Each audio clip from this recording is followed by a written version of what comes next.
Olá pessoal, boa noite, tudo bem? Meu nome é Marcos Vinícius, eu sou psicólogo. A gente está hoje no 4º episódio do Terapia Time, hoje com a presença ilustre de um colega também de trabalho meu, incrível, né? Um médico psiquiatra extremamente competente, né? Humanizado.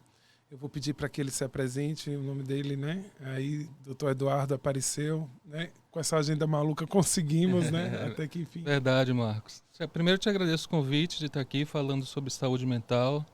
É sempre importante, é sempre relevante, é sempre esclarecedor, né? Vivemos num mundo em que a psicofobia, né, ainda é a regra, então existe essa situação de discriminação contra os portadores de qualquer transtorno de saúde mental. E a gente tem que cada vez mais desmistificar esse assunto. E quanto mais a gente fala sobre isso, Sim, né, sim. mais o assunto é obviamente desmistificado. Sim. Edu, hoje a gente vai trazer em pauta, né, alguns temas assim que são dúvidas constantes, né, que as pessoas Sim, acabam trazendo, né, através do direct também, que é a questão da medicação, né, o uso indiscriminado da medicação, né, psiquiátrica, muitas vezes também, né, se utilizando a bebida alcoólica, né. Então, assim, eu queria que você explicasse, né, o que pode motivar, né, esse uso indiscriminado, né, sentar, né, com um especialista, uma pessoa que está acompanhando o tratamento, e a alternativa, né, que você utiliza sempre, que é a da psicoterapia, né, que eu acho que é a de maior importância para esse cenário, né? então, Marcos, essa pergunta é muito relevante, é importantíssima. Primeiro, o uso indiscriminado de medicações na área psiquiátrica, particularmente, né? A gente vem com um mercado negro é, à solta, né, na sociedade. As Sim, sim. pessoas se automedicam de forma indiscriminada, procurando fugir das suas dores, fugir dos seus problemas, achando que as pílulas são mágicas, são milagrosas, esquecendo muitas vezes o que está por trás disso, esquecendo muitas vezes de buscar o profissional, né, da área de saúde que esteja habilitado a entender melhor seu problema e a tratar de maneira mais adequada. E muitas vezes por isso ocorrem fenômenos de dependência, de uso indiscriminado, com consequências muitas vezes desastrosas para o indivíduo que usa. A combinação álcool e medicamento, de maneira geral, não é uma combinação feliz, né? Particularmente quando a gente fala das medicações psiquiátricas, a gente tem que entender que são medicações chamadas psicotrópicas, ou seja, são medicações que interferem no cérebro do indivíduo, né, que mexem com substâncias no cérebro, que circulam no cérebro do indivíduo, que a gente chama de neurotransmissores. Quando isso se associa ao álcool, esses neurotransmissores, né, junto com as medicações, normalmente não trazem efeitos benéficos, pelo contrário, são efeitos geralmente de potencializar quadros depressivos, porque o álcool é uma medicação que é depressora do sistema nervoso, né? Então é considerada desculpa, a medicação não, uma droga que é depressora do sistema nervoso. Então, quando você combina com medicações como benzodiazepínicos, que são clonazepam, diazepam, lexotan, bromazepam, por exemplo, o indivíduo pode ficar muito sonolento, né? Pode ter inclusive quadros graves de dificuldade respiratória, de sedação, As pessoas de... não têm noção, né, da gravidade, né, do que pode, né, acontecer, né? É importante isso que você está falando para estar, né, de alguma forma também impactando, né, as pessoas que tomam essa decisão, né, da utilização, né? Pois é. E quando a gente fala do álcool, particularmente, o alcoolismo, né, é um problema muito grave de saúde Sim, pública. A gente não pode perder essa sim, oportunidade, sim. né, falando do alcoolismo. Hoje a gente não fala mais em alcoólatra, né, mas em alcoolista, né, porque alcoólatra, quando a gente fala latria, né, seria uma adoração ao álcool. Então não é alcoólatra, é Sim, alcoolista, né. Só esse esclarecimento que eu acho importante. Mas o álcool realmente ele é usado muitas vezes como fuga de problemas, né? Então os indivíduos usam de início para se desinibirem, para, entre aspas, relaxarem, usam o álcool como recompensa, né, para as atividades e para as dificuldades que enfrentam no dia a dia. E aquela sensação inicial da euforia, da desinibição, acaba seguindo-se um quadro que a gente chama de diminuição do nível de consciência, e isso combinado com medicações usadas na psiquiatria, particularmente os antidepressivos, né, que a gente chama, e os tranquilizantes, é uma combinação ruim, né? Então não aconselhamos, né, essa combinação de forma nenhuma. Perfeito, perfeito. Como é que você utiliza, Eduardo? Existe, tipo assim, um parâmetro através da consulta para você, de repente, direcionar já o seu paciente para psicoterapia? Normalmente a associação de tratamento medicamentoso, né, na saúde mental junto com a psicoterapia é uma casadinha, né, que a gente brinca, Sim. na maioria dos casos feliz, porque os medicamentos muitas vezes tratam muitos sintomas e a terapia ajuda a buscar direcionamentos, né, identificar estratégias ou mesmo causas que estejam por trás desses sintomas, e um acaba potencializando o outro. Então, o indivíduo, por exemplo, que tem um quadro depressivo, a gente vai utilizar uma medicação que vai melhorar o nível, por exemplo, de serotonina, né, que é uma substância que circula no sistema nervoso, que pode estar um pouco mais baixa no depressivo, no indivíduo depressivo. E a terapia pode potencializar e ajudar o indivíduo a estabelecer estratégias e entender o que está por trás daquela depressão dele.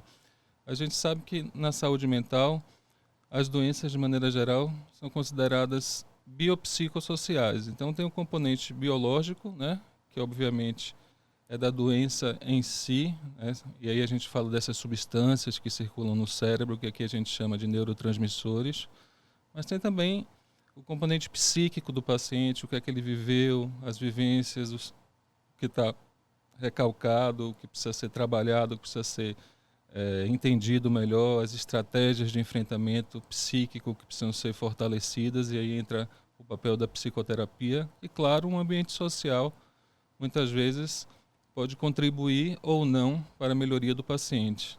Na maioria dos casos, Marcos, o que a gente observa é que o transtorno mental adoece, de maneira geral, a família do indivíduo como um todo. É isso que eu ia falar.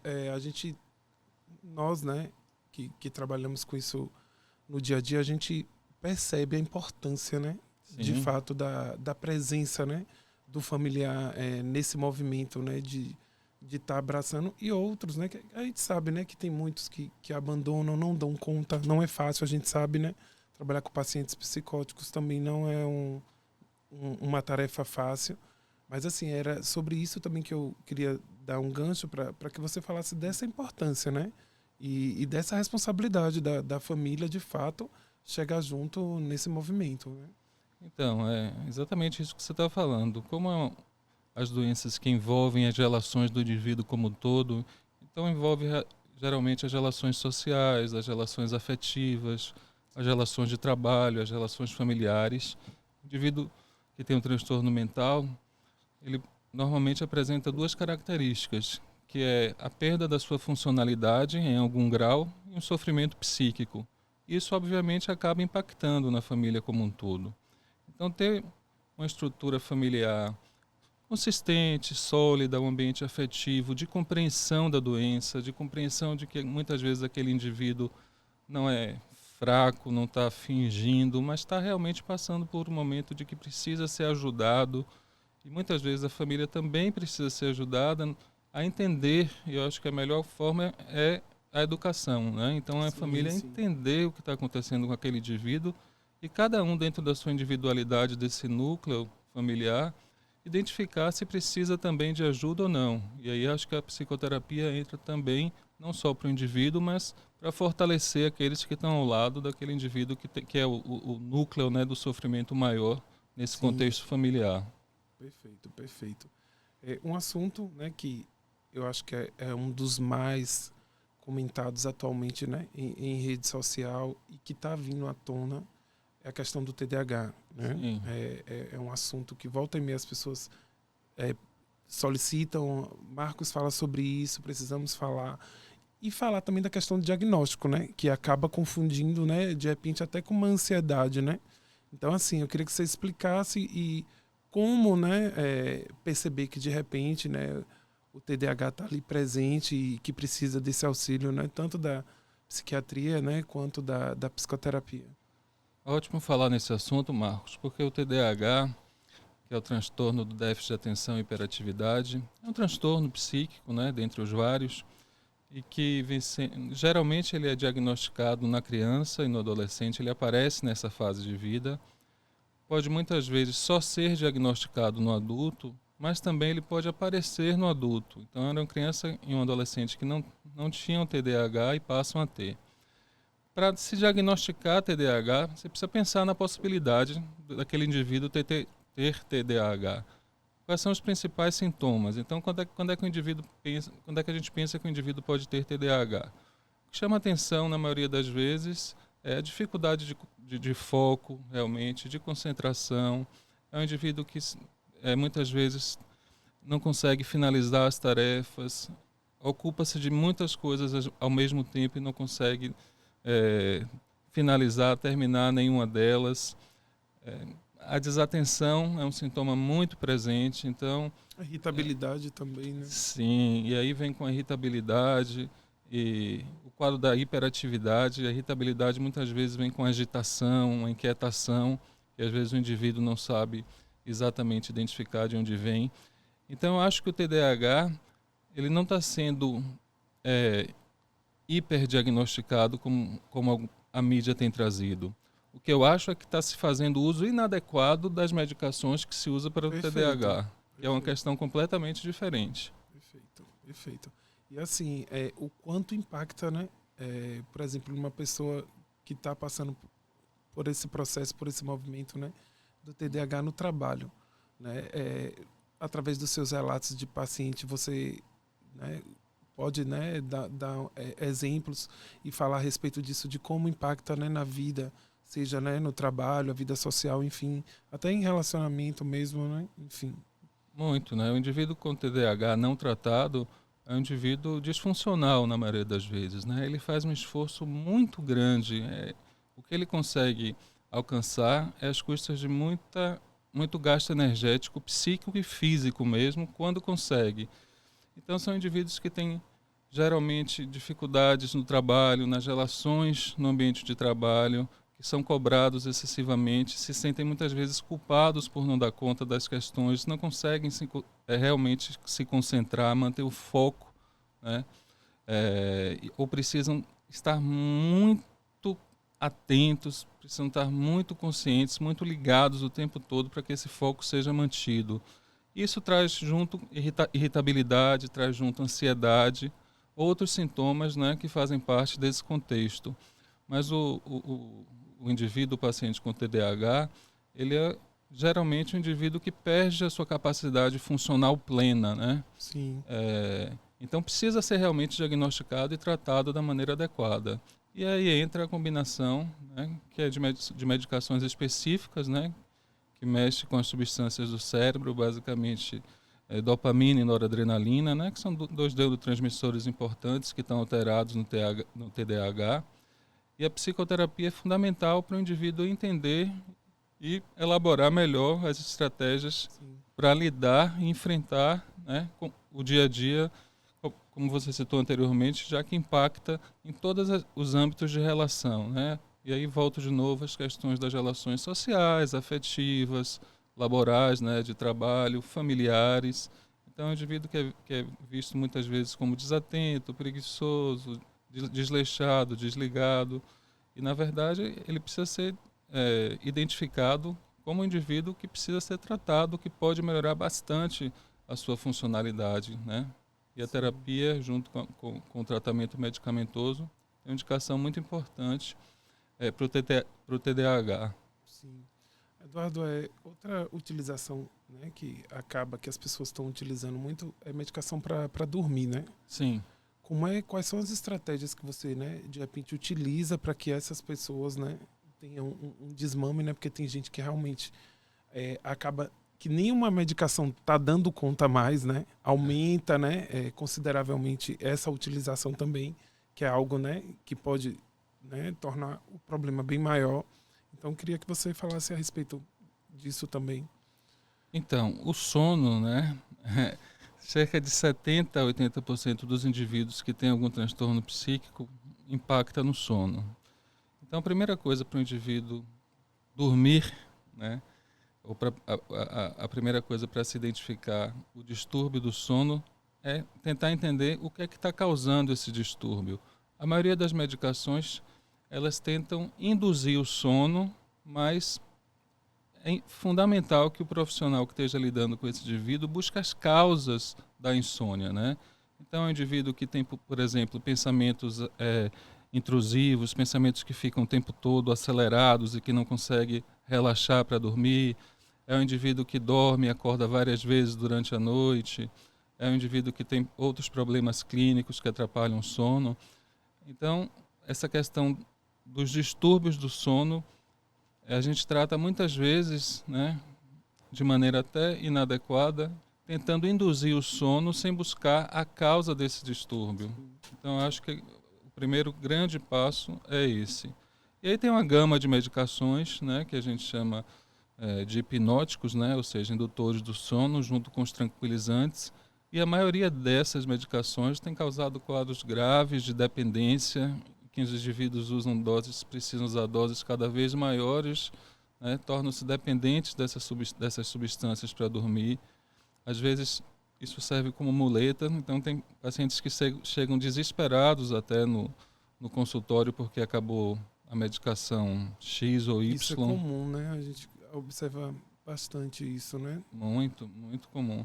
E aí chega a situações de indivíduos usando 10, 20, 30 comprimidos, né? Quando iniciou com um e hoje só consegue dormir com essa quantidade absurda de comprimidos porque não foi orientado, não foi investigado e às vezes por conta própria mesmo, né? Se automedicou e realmente a sensação inicial é de um certo bem-estar, de um relaxamento e ao buscar esse relaxamento, esse bem-estar e o sono inicialmente, se habitua à medicação e vai precisando de doses cada vez maiores, né, e com menos efeito ao longo do tempo. Então, é buscar identificar o que é que está causando o distúrbio do sono daquele indivíduo e focar na causa. Eu acho que essa é a mensagem principal. Sim. E a partir daí, esses medicamentos podem ser usados como auxiliares, né, iniciais, para ajudar enquanto está se tratando e está se buscando, enfim, o tratamento da causa, né, do distúrbio do sono. Perfeito. Fora isso, a gente tem o que a gente chama da higiene do sono, que são medidas comportamentais. Já falei sobre isso, inclusive, né? Quem acompanha lá o meu Instagram direitinho, eu já falei, inclusive, sobre isso, da importância, né? Pois do sono. As pessoas querem dormir com o celular ligado até não sei que horas, querem dormir com estímulos luminosos, estímulos sonoros. Então, um pouco antes de dormir, a pessoa realmente precisa evitar qualquer estímulo externo que excite, né, que acelere, né, que desperte a atenção dele. E hoje a gente vê que o indivíduo chega no consultório, quando a gente vai ver, doutor, não consigo dormir, mas estava lá no celular até meia-noite, por exemplo, e quer desligar o celular e pegar no sono imediatamente. Aquelas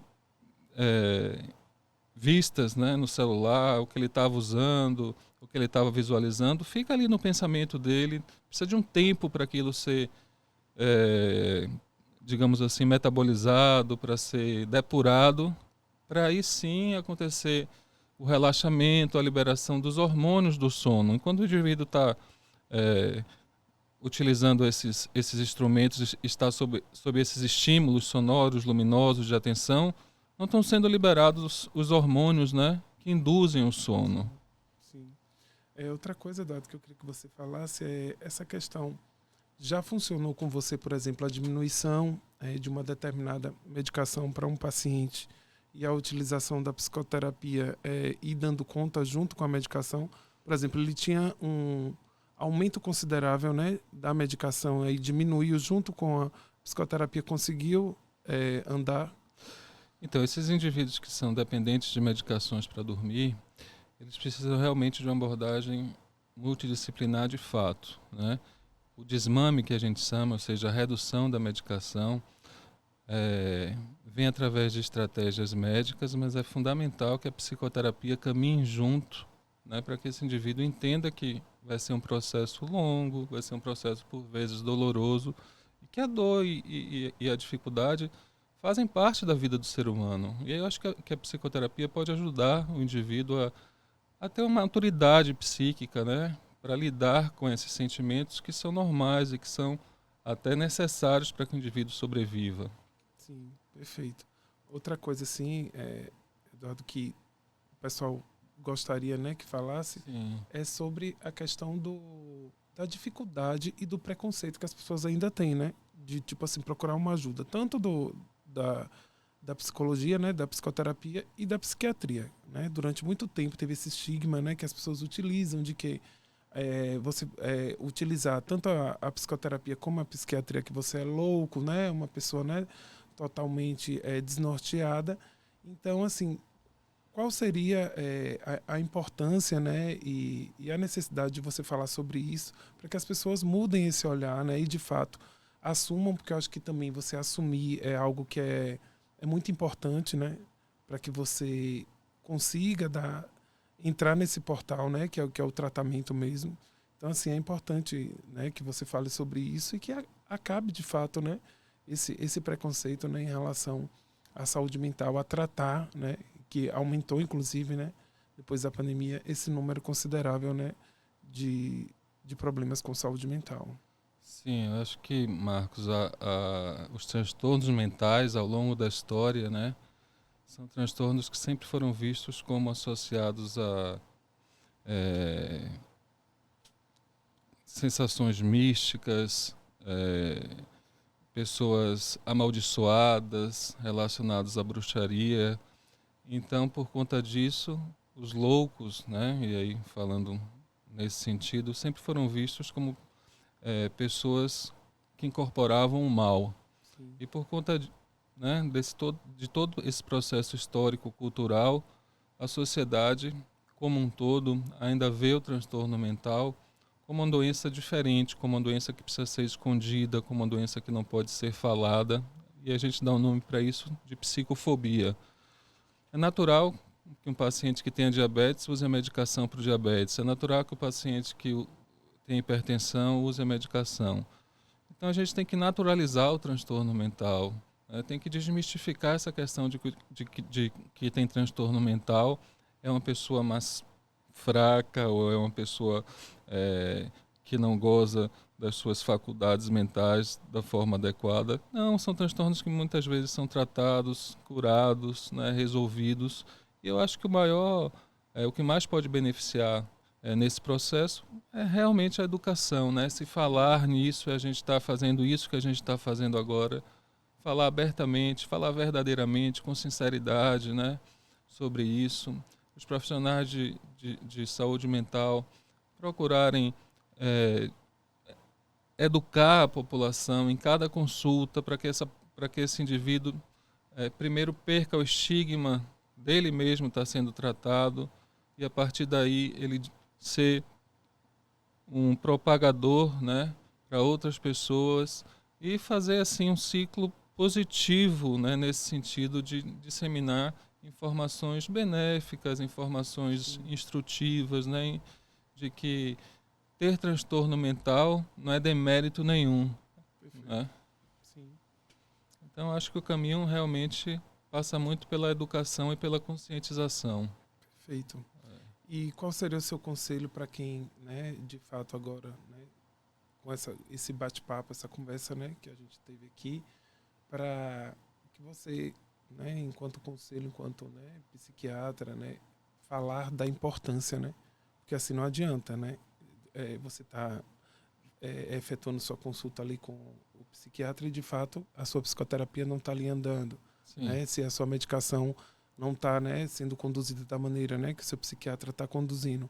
Então, assim, falar da importância, né, desse momento, né, do papel, né, que acaba que somos multidisciplinares, né? Andamos juntos, né? Eu gostaria que você falasse para o pessoal, né? Finalizando aí de fato a importância.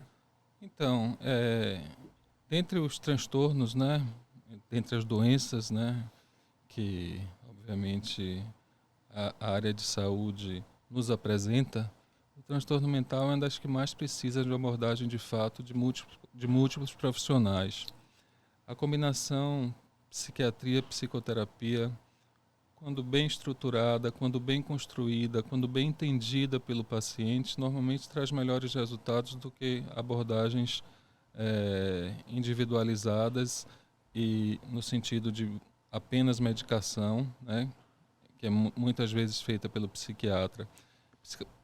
Psicoterapia, eu acho que no fundo, Marcos, tem muito a ver com, você obviamente sabe melhor do que eu, com autoconhecimento, né? Então Sim. a pessoa precisa se conhecer para saber o que ela é e com o que ela está lidando. A partir daí, entender seus medos, suas questões, elaborar estratégias de enfrentamento. É claro que isso vai potencializar o efeito terapêutico de um remédio. Agora, o psiquiatra e o psicoterapeuta precisam conversar, precisam dialogar. Sim. E o indivíduo, ele precisa participar ativamente desse processo. Ele não pode ser um sujeito A passivo. responsabilidade, né, de estar bancando, né, esse movimento aí que você está falando, né? Exatamente, ele deve ser o sujeito ativo da sua própria doença, nesse caso que a gente está falando, do seu próprio transtorno e do seu próprio eu. Ele não deve esperar que as soluções para as questões dele sejam milagrosas, né? Ele precisa construir isso junto com os profissionais, né? Junto com o psiquiatra, junto com o psicoterapeuta. E quanto mais esse time, né, digamos assim, trabalhar de maneira harmônica, elaborar e executar planos assim bem estruturados, bem consistentes, obviamente entender que existem momentos de descidas e subidas, mas sempre, né, em ascensão, quer dizer, não é uma linearidade de resposta, de melhora, como eu falei anteriormente. A melhora ela vem com descidas e subidas, mas sempre tem que ter ascendendo. esse olhar, não é, Eduardo? Tipo assim, né? Não achar que as coisas, né, vão ser, né, de maneira, né, rápida, prática, né? As pessoas têm essa ideia, né? Tem, as pessoas no mundo hoje, né, são muito imediatistas, né? Então esperam que saiam da consulta com o seu problema resolvido, né? Tanto da consulta com o psicoterapeuta quanto da consulta com o psiquiatra, que já saiam com o seu problema ou com a definição do seu problema toda estabelecida e o tratamento definido. Na verdade, a gente sabe que isso é uma construção, né? A cura, né? A melhora, a funcionalidade, a diminuição do sofrimento psíquico precisa ser atingida de forma sustentada e consistente, né? Então, essas melhoras rápidas, o que a gente vê é que não se sustenta, principalmente para determinadas situações, como ansiedade, depressão, que a gente vê no dia a dia. O indivíduo, às vezes, no quadro ansioso, no outro dia diz, estou ótimo, nunca vi nada melhor. Isso é uma coisa que não se sustenta. Sim. A gente sabe que a coisa é lenta mesmo, e por isso que ele tem que estar envolvido nisso, entender que pode melhorar, que há possibilidade de melhorar, a possibilidade de lidar com isso. Em alguns casos, como depressão, a gente pode falar em cura, mas não há mágica. Sim. Há muito trabalho, né? E há muita conscientização que precisa ser feita para que os resultados venham a ser alcançados da melhor forma. E trabalhar essas dores, né, não são fáceis, eu sempre falo, né? Para os meus pacientes, tem processos que são dolorosos, mas que a gente precisa bancar, né? Sim. Né? Se entregar verdadeiramente para que isso aconteça, né? Pois só finalizando, às vezes os pacientes chegam, Marcos, com vários sintomas e imaginam que vai existir um remédio para cada sintoma, né? Então, isso é importante que você... depressão, um remédio, ansiedade, outro remédio, dificuldade para dormir, outro remédio, falta de motivação, outro remédio, falta de concentração, outro remédio. Então, o indivíduo, ele precisa aprender a lidar com as dificuldades também. Eu acho que a psicoterapia entra também com essa força, né, de mostrar ao indivíduo que o mundo é feito de prazeres e dores, né? Sim, E como você citou anteriormente, entender que as dores podem até levar a uma construção de patamares mais maduros, né? De vivência e de existência no mundo, né? eu sempre cito isso, né? Que é no caos, sempre eu bato nessa tecla e nas tempestades, que de alguma forma, por mais dolorosa que seja, a gente encontra luzes, né? Ali para que, né, solucione ou de repente encontre o caminho para esse movimento, né? Sem dúvida. É isso aí. Então tá, Tá? tô muito feliz, Eduardo, né? Você sabe da luta que foi para trazer você aqui. Eu sei que não é fácil, tá? Esse horário, largar, né? O expediente, você que ainda vai atender também, mas assim, estou muito feliz, né? É um projeto que desde o início você participou, né? Sim. Viu eu montando, então estou muito feliz e assim, vou deixar, gente, para ele passar, né? Ele atende online, tá? Quem tiver interesse de participar, de repente, né, ter uma consulta com ele, né? Já sendo encaminhado, enfim. Ele está aí à disposição, ele vai passar o número de contato, né? Que vocês podem estar entrando em contato com ele e tá marcando de repente essa consulta aí. Então, Marcos, eu sinto orgulho, né, desse projeto que você está fazendo com tanta dedicação. Eu vejo sua dedicação, seu empenho, né, em trazer profissionais, diferentes visões. Parabenizar você por esse projeto. Eu acho que é um projeto de esclarecimento à população, né, é um projeto que busca, obviamente, mostrar a importância de se lidar com os transtornos mentais, de se falar disso, né, de se desmistificar. Então, quanto mais projetos como esse, feitos com dedicação, com entusiasmo, com motivação houver, mais resultados interessantes vamos ter. O telefone do atendimento online, né? Anotem aí, pessoal. É o 71, né? Uma sequência de 69557. É o telefone comercial. Vou repetir, é o 71, uma sequência de 69557. É o telefone em que vocês podem, tendo interesse, marcar atendimentos psiquiátricos online. Mais uma vez agradeço, Marcos, a oportunidade. É um imenso prazer estar aqui com você. Nós trabalhamos juntos em algumas situações e a parceria psiquiatria e psicoterapia tem que estar cada vez mais sólida, mais consistente, com a participação ativa sempre do indivíduo que está buscando seu bem-estar psíquico, né, sua funcionalidade e uma vida, no fim das contas, de maior qualidade, né, que é o que todo mundo, no fim das contas, almeja. Exatamente. Então é isso, gente. Encerramos hoje o nosso bate-papo aqui no Terapia Time. É o nosso 5º episódio, né? Hoje com a presença desse psiquiatra incrível, né, Eduardo. E vocês, né, que de repente querem estar mergulhando no universo da saúde mental, tá lá o link, né, na minha bio, no meu Instagram, que é psimarcos com o _Vinícius, que vocês podem estar marcando essa sessão de autoconhecimento também, tá bom? Até a próxima e uma boa noite.